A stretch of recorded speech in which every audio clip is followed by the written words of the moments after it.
चलिए दोस्तों, अब हम स्टार्ट करते हैं सीधे। क्लास 10 के हिंदी का तीसरा चैप्टर है ये, और चैप्टर का नाम है भारत से हम क्या सीखें। सबसे पहले इसमें हम लोग पढ़ेंगे लेखक के परिचय के बारे में, तब उसके बाद हम इसके जो प्रश्न उत्तर है उसके बारे में हम लोग चर्चा करेंगे। तो सबसे पहले हम देखते हैं लेखक के परिचय के बारे में। देखिए, भारत से हम क्या सीखें, तो और इसके लेखक का नाम पूछेगा तो सीधे बताइएगा लेखक का नाम है मैक्स मुलर। लेखक का क्या नाम है? Max Muller.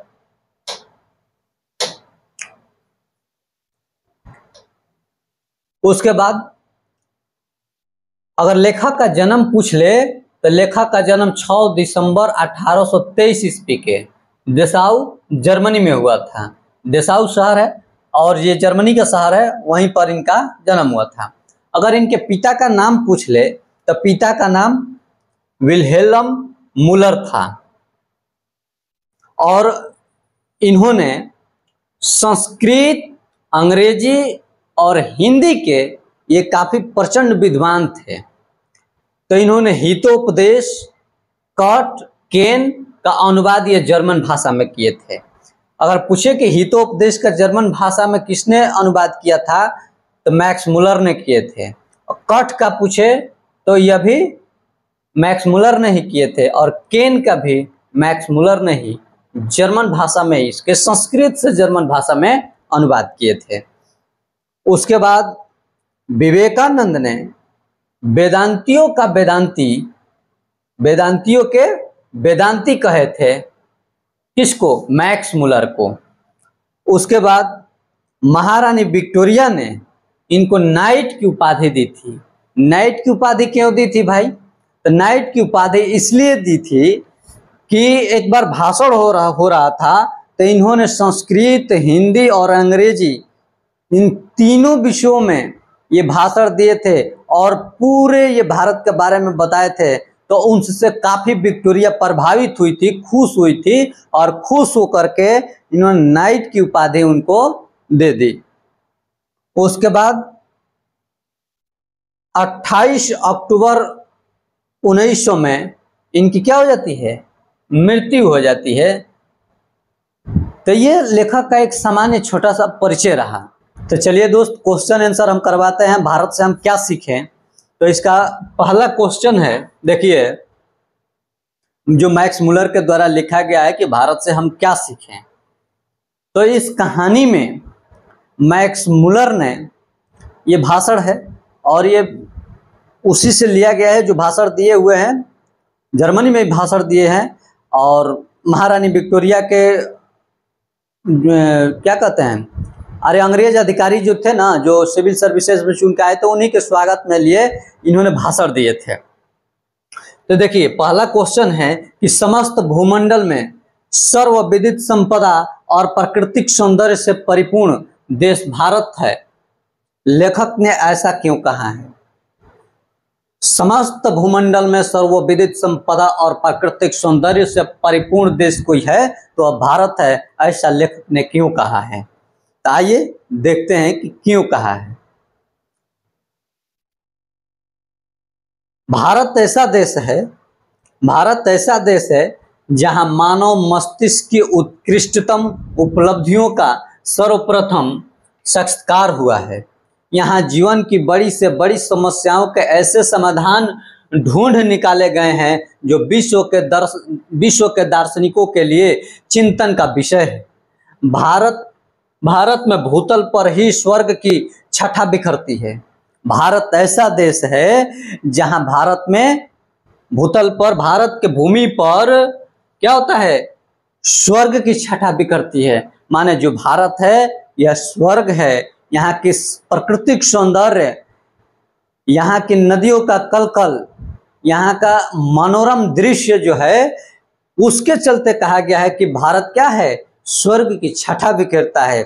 यहाँ के धरती प्राकृतिक सौंदर्य, मानवीय गुण, मूल्यवान रत्न, प्राकृतिक संपदा एवं मानवीय के आध्यात्मिक चिंतन से परिपूर्ण है। मन विश्व से ये क्या है? परिपूर्ण है। यहाँ जीवन को सुखद बनाने के लिए उपयुक्त ज्ञान एवं वातावरण का सानिध्य मिलता है जो भूमंडल में अन्यत्र कहीं नहीं है। ये लेखक बताना चाहते हैं कि जो सुख शांति भारत के अंदर मिलता है वह सुख शांति दुनिया के अन्य किसी देशों में नहीं मिलता है, इसलिए लेखक ने ऐसा बात कहे हैं। तो ये पहला क्वेश्चन का आंसर था। चलिए अब चलते हैं दूसरे क्वेश्चन की तरफ। थोड़ा हम जल्दी जल्दी आज करेंगे, ठीक ना, ताकि आपको कम समय में अधिक से अधिक क्वेश्चनों को कर ले अपना। देखिए इसमें लास्ट में दो क्वेश्चन बहुत ही महत्वपूर्ण हैं, माने परीक्षा के दृष्टिकोण से वीवीआई क्वेश्चन है, इसलिए आप लोग वीडियो को लास्ट तक देखिएगा। लास्ट तक अगर वीडियो को नहीं देखते हैं तो आपको ये दो क्वेश्चन छूट जाएगा, जो परीक्षा में आपको नंबर नहीं मिल पाएगा, आप वंचित रह जाएंगे नंबरों से। इसलिए लास्ट तक दोनों क्वेश्चन जरूर देखिएगा, ये बहुत इंपॉर्टेंट है। देखिए दूसरा क्वेश्चन है कि लेखक की दृष्टि में सच्चे भारत के दर्शन कहां से हो सकते हैं और क्यों। पूछ रहे हैं लेखक की दृष्टि में सच्चे भारत के दर्शन कहां से हो सकते हैं और क्यों हो सकते हैं। तो आइए सीधे हम उत्तर चलते हैं, उत्तर की ओर देखते हैं क्या इसका आंसर है। लेखक की दृष्टि से सच्चे भारत के दर्शन गांव में हो सकते हैं। ये बात महात्मा गांधी ने भी कहे थे कि अगर भारत का आत्मा बसता है तो भारत का आत्मा गांव में बसता है, और यह बात मैक्स मुलर द्वारा भी कहा गया है कि लेखक की दृष्टि में सच्चे भारत के दर्शन गांव में हो सकते हैं। भारत के सारी परंपरा का आधार ऋषि और कृषि पद्धति है। गांव में ग्राम पंचायत व्यवस्था देखने को मिलेंगे, कृषि व्यवस्था, मंदिर व्यवस्था आदि जो केवल मौलिक रूप से देखने को नहीं मिलेंगे। ये केवल मौलिक रूप से देखने को नहीं मिलेंगे, वास्तविक रूप से देखने को यहां मिलेंगे। ये रहा दूसरे प्रश्न का आंसर। चलिए चलते हैं तीसरे प्रश्न की तरफ। तीसरा प्रश्न है, भारत को पहचान सकने वाली दृष्टि की आवश्यकता किनके लिए वांछनीय है और क्यों। तो कह रहे हैं कि भारत को पहचान करने वाली दृष्टि भारतीय सिविल सेवा हेतु चयनित युवा अंग्रेज अधिकारियों के लिए है। किसके लिए है? तो जो सिविल सेवा में चयनित अंग्रेज अधिकारी हैं उसके लिए है। भारत को पहचान करने वाली दृष्टि भारतीय सिविल सेवा हेतु चयनित युवा अंग्रेज अधिकारियों के लिए है। भारत में पहुंचने के बाद वहां से ज्ञान, सामाजिक व्यवस्थाएं, ज्ञान विज्ञान आदि का संग्रह और उन्नयन करने की दृष्टि हो।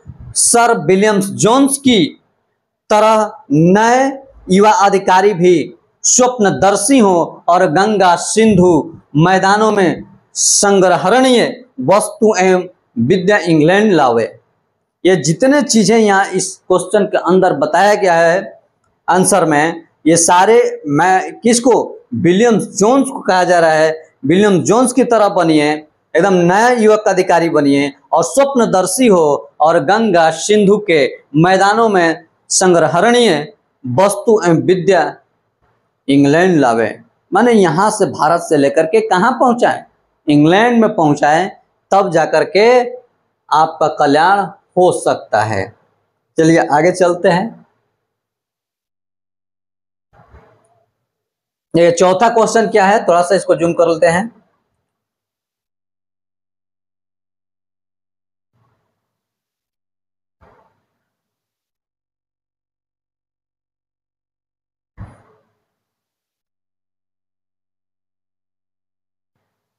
देखिए चौथा क्वेश्चन है, लेखक ने किन विशेष क्षेत्रों में अभिरुचि रखने वाले के लिए भारत का प्रत्यक्ष ज्ञान आवश्यक बताया है। लेखक ने किन विशेष क्षेत्र में अभिरुचि रखने वाले के लिए भारत का प्रत्यक्ष ज्ञान आवश्यक बताया है। लेखक ने कहा है कि आपकी अभिरुचि की पैठ किसी विशेष क्षेत्र में है तो भारत में आपको पर्याप्त अवसर मिलेंगे। लोकप्रिय शिक्षा से संबद्ध हो या उच्च शिक्षा, चाहे संसद में प्रतिनिधित्व की बात हो अथवा कानून बनाने की बात हो, चाहे प्रवास संबंधी कानून हो अथवा अन्य कोई कानूनी मसला सीखने या सिखाने योग्य कोई बात क्यों न हो, भारत के रूप में आपको ऐसी प्रयोगशाला मिलेगी जैसे विश्व में अन्यत्र कहीं नहीं मिल सकती है। जो भी अगर आप कला से परिपूर्ण हैं तो ये सारी कलाओं का प्रयोगशाला कोई है तो वह अपना देश, हमारा देश भारत है। यहीं पर आप सीख सकते हैं। लेखक ने ऐसा बात कहा है। आइए 5वें क्वेश्चन की तरफ चलते हैं। 5वां क्वेश्चन है, लेखक ने वारेन हेस्टिंग्स से संबंधित किस दुर्भाग्यपूर्ण दुर्घटना का हवाला दिया है और क्यों दिया है। लेखक ने वारेन हेस्टिंग्स से संबंधित किस दुर्भाग्यपूर्ण दुर्घटना का हवाला दिया है और क्यों दिया है। देखिए, वारेन हेस्टिंग्स को वाराणसी के पास 172 दारिस नामक सोने के सिक्कों से भरा एक घड़ा मिला था और उन्होंने ईस्ट इंडिया कंपनी के निदेशक मंडल की सेवा में सोने के सिक्के यह समझकर भिजवा दिया कि यह एक ऐसा उपहार होगा जिसकी गणना उसके द्वारा प्रेषित सर्वोत्तम दुर्लभ वस्तुओं में की जाएगी और कंपनी के निदेशक उसका ऐतिहासिक महत्व तो नहीं समझ पाए और उन मुद्राओं को गला डाला। देखिए, जो ये मुद्रा इनको मिला था उसका वो ऐतिहासिक महत्व तो नहीं समझ डाले और जिसके पास ले जाकर के दिए तो उस सोना को क्या कर दिया, गला डाला। वारेन हेस्टिंग्स के लिए सबसे बड़ा दुर्भाग्यपूर्ण घटना था, यही वारेन हेस्टिंग्स के लिए सबसे बड़ा दुर्भाग्यपूर्ण घटना था। फिर वह सोचा कि आगे से सावधान रहे कि ऐतिहासिक वस्तुओं को बचाया जाए।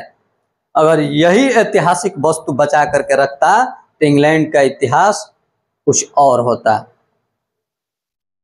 आगे 6ठा क्वेश्चन देखिए।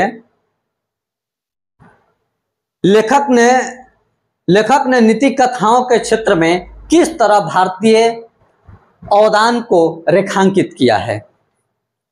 देखिए, तो लेखक ने बताया है कि भारत के नीति कथाओं के अध्ययन क्षेत्र में नव जीवन का संचार हुआ है। समय समय पर विविध साधनों और मार्गों द्वारा अनेक नीति कथाएं पूर्व से पश्चिम की ओर प्रवाहित रही है। भारत में प्रचलित कहावतों और दंत कथाओं का प्रमुख स्रोत बौद्ध धर्म को माने जाने लगा है, किंतु इसमें निहित समस्याएं समाधान की प्रतीक्षा में है। लेखक ने एक उदाहरण देकर के बताया कि शेर के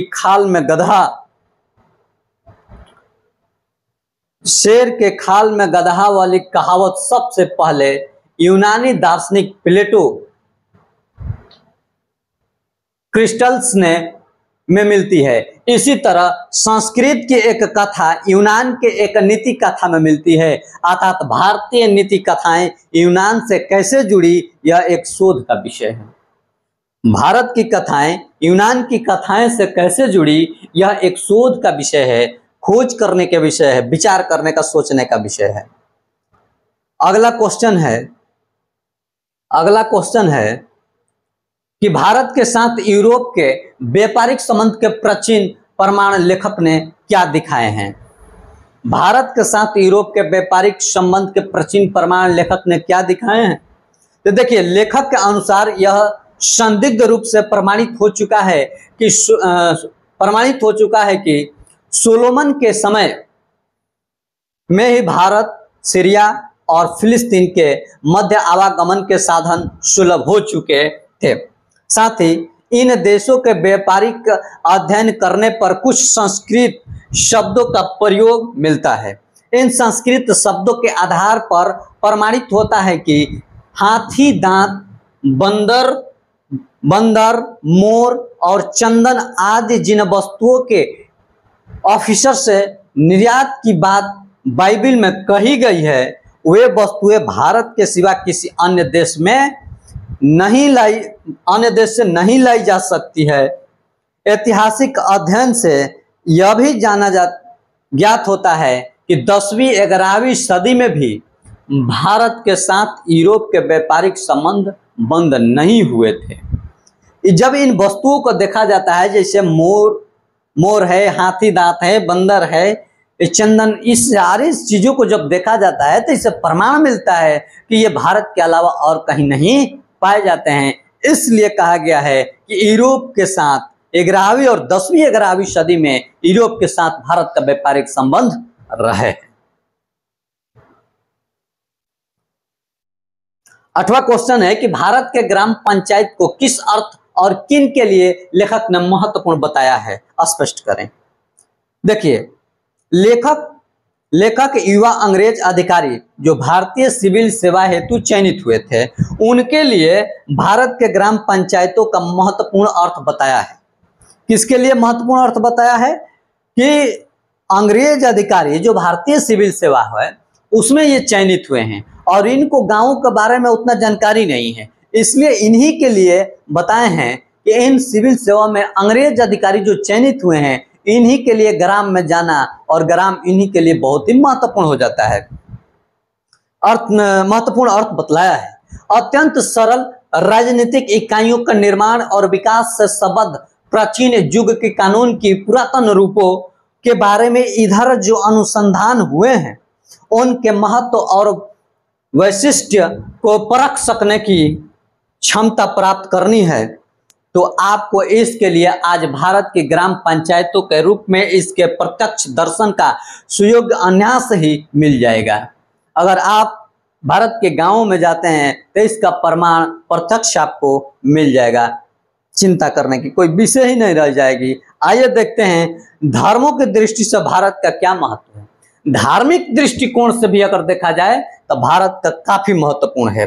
भारत प्राचीन काल से ही धार्मिक विकास का केंद्र रहा है। यहाँ धर्म के वास्तविक उद्भव के प्राकृतिक विकास तथा उसके परिहार्य छिन्नमान रूप का प्रत्यक्ष परिचय मिलता है। भारत वैदिक धर्म की भूमि है, बौद्ध धर्म की यह जन्म भूमि है, पारसियों के जरयूस्ट धर्म की यह शरण स्थली है।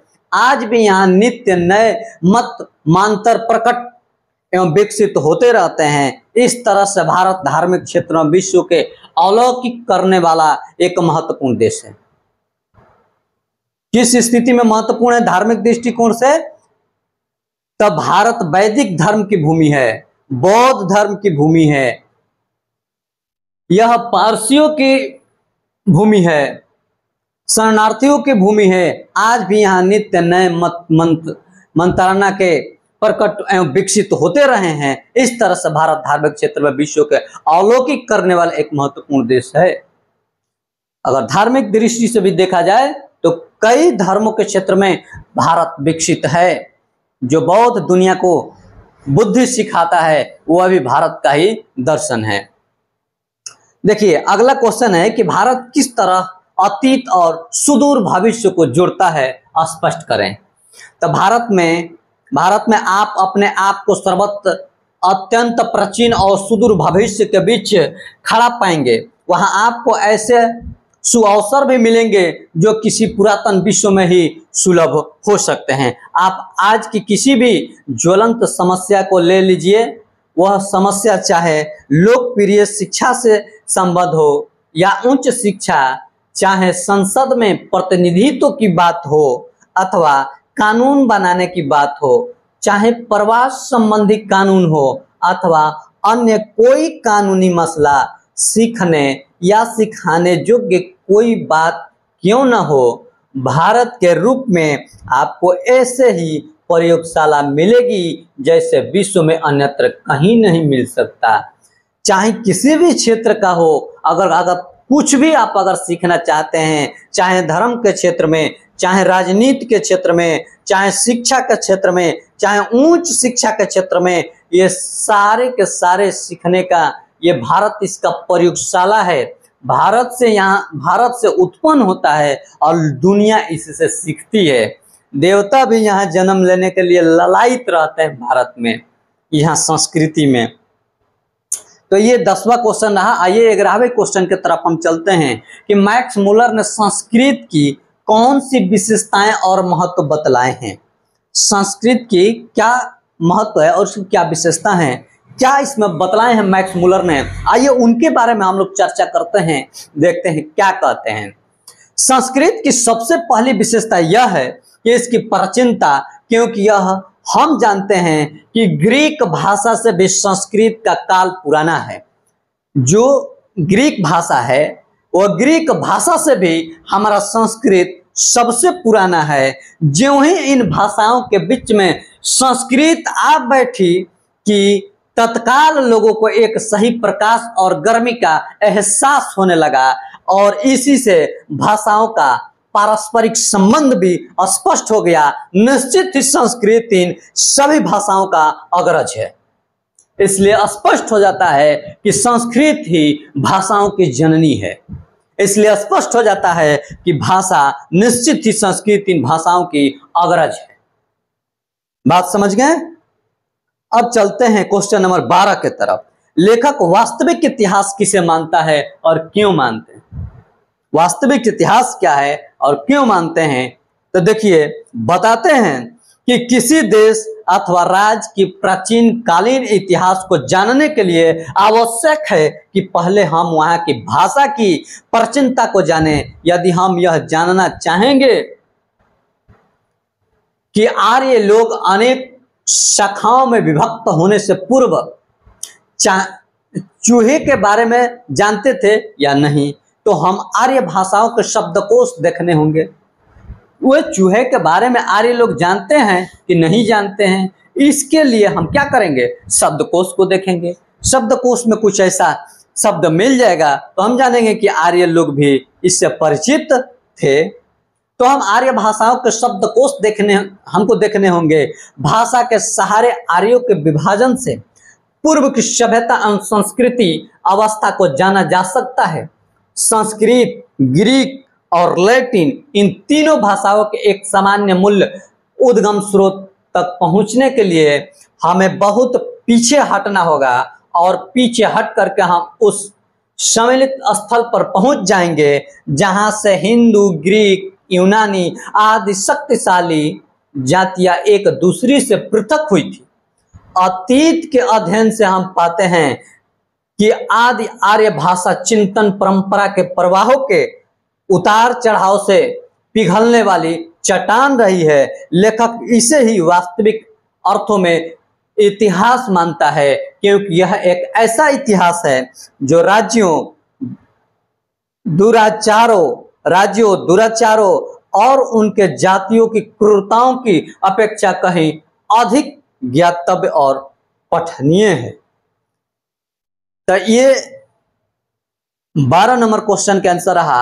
अब चलते हैं हम सीधे 13 नंबर क्वेश्चन के तरफ। संस्कृत और दूसरी भारतीय भाषाओं के अध्ययन से पाश्चात्य जगत को प्रमुख लाभ क्या क्या हुए हैं? देखिए, तो संस्कृत और दूसरी भारतीय भाषाओं के अध्ययन के पश्चात मानव जाति के बारे में हमारे विचार व्यापक और उदार ही नहीं बने हैं, तथा लाखों करोड़ों अन्य विषयों तथा बर्बर समझे जाने वाले लोगों का भी अपने ही परिवार के सदस्य की भांति गले लगाना ही नहीं सीखे हैं, अपितु इसमें मानव जाति के संपूर्ण इतिहास को एक वास्तविक रूप से प्रकट कर दिखाया है जो पहले नहीं हो पाया था। ये सारे चीज कहाँ मिलेंगे? ये भारत के अंदर देखने को मिलते हैं। इसलिए भारतीय भाषाओं को अध्ययन से पाश्चात्य जगत को लाभ हुआ। आइए 14 नंबर क्वेश्चन की तरफ चलते हैं। लेखक ने भारत के लिए नवागंतुक अधिकारियों को किसी तरह सपने देखने के लिए प्रेरित किया है और क्यों किया है? यह बहुत महत्वपूर्ण क्वेश्चन है, यह VVI क्वेश्चन है, ठीक है? तो इस क्वेश्चन को आप जरूर पढ़िएगा और इसको नोट कर लीजिएगा। लेखक ने भारत के लिए नवागंतुक अधिकारियों को सर विलियम जोन्स की तरह सपने देखने के लिए प्रेरित किया है, क्योंकि उन्होंने इंग्लैंड से आरंभ की हुई अपनी लंबी समुद्र यात्रा की समाप्ति पर क्षितिज से प्रकट होते हुए भारत के तट दर्शन करते हुए जो अनुभव किया था वह सुखद था। उन्होंने अनुभव किया था कि एशिया की यह भूमि यह एशिया के भूमि नानाविध विज्ञान की धरती, आनंददायक ललित कथा उपयोगी कथाओं की जननी, एक से एक बढ़कर के शानदार कार्यकलापों की दृश्य भूमि, मानव प्रतिभा की जननी एवं धार्मिक विकास के केंद्र भूमि तथा रीति रिवाज, परंपराओं, भाषा के दृष्टि विविधता के कारण सर्वत्र सम्मान की दृष्टि से देखी जाने वाली पवित्र भूमि है। मैक्स मुलर ने ऐसा देखा था, इसलिए इसको मैक्स मुलर ने इस दृष्टि से देखा है, इसलिए दूसरों को भी इसी दृष्टि से देखने के बात लेखक कहे हैं। आइए 15 नंबर क्वेश्चन की तरफ चलते हैं सीधे सीधे। ये बहुत महत्वपूर्ण क्वेश्चन है। देखिए लेखक ने नए सिकंदर किसे कहा है? लेखक ने नया सिकंदर किसे कहा है, ऐसा कहना क्या उचित है? लेखक का अभिप्राय स्पष्ट कीजिए। लेखक ने सिकंदर ऐसा क्यों कहा है भाई? लेखक ने नया सिकंदर भारत को समझने, जानने और संपूर्ण लाभ प्राप्त करने हेतु भारत तमाने वाली नवागंतुक अन्वेषकों, पर्यटकों एवं अधिकारियों को कहा है। जो भारत में पर्यटक आने वाले हैं, जो नवागंतुक आने वाले हैं, अन्वेषक खोजकर्ता आने वाले हैं, उन अधिकारियों को कहे हैं। भारत विजय का सिकंदर ने स्वप्न देखा था। भारत विजय माने भारत को जीतने का स्वप्न देख रहा था कौन? सिकंदर। विजय का सिकंदर ने स्वप्न देखा था। उसी प्रकार आज भी भारतीयों को निकट से जानने के नवीन स्वप्नदर्शी को आज का सिकंदर कहना अतिशयोक्ति नहीं है। यह उचित है कि लेखक ने कहा है कि नए सिकंदर को यह सोच करके निराश नहीं हो जाना चाहिए कि गंगा और सिंध के पुराने मैदानों में अब उसके विजय करने के लिए कुछ विशेष नहीं रहा। आज भी अध्ययन, शोध, विश्व के विविध प्राचीनतम ज्ञान, विकास, शोध, प्राच्य देशों के इतिहास और साहित्य के क्षेत्र में एक से एक बढ़ करके एक शानदार बड़ी अनेक विजय प्राप्त की जा सकती है। विश्व के सर्वांगीण विकास हेतु आज भी भारतीयता के सम्यक ज्ञान की आवश्यकता को लेखक ने अनिवार्य बताया है। साथ ही भारत में असीम संभावनाओं पर बल दिया है। इसके अलावे भारत में और भी असीम संभावनाएं हैं। इसके अलावे भी और संभावनाएं हैं भारत के अंदर, इसलिए लेखक ने ऐसा बात कहे हैं। तो ये रहा प्रश्नोत्तरी आज का। तो ये सारे प्रश्न आपको करा दिए गए हैं। लास्ट का 2 प्रश्न बहुत महत्वपूर्ण है, इसलिए उसको जरूर आप लोग देखिएगा। इस वीडियो को लास्ट तक देखिएगा, तब आपको सारे क्वेश्चन समझ में आ जाएंगे। और बार बार पढ़िएगा इसको, तब आपको समझ में आएगा।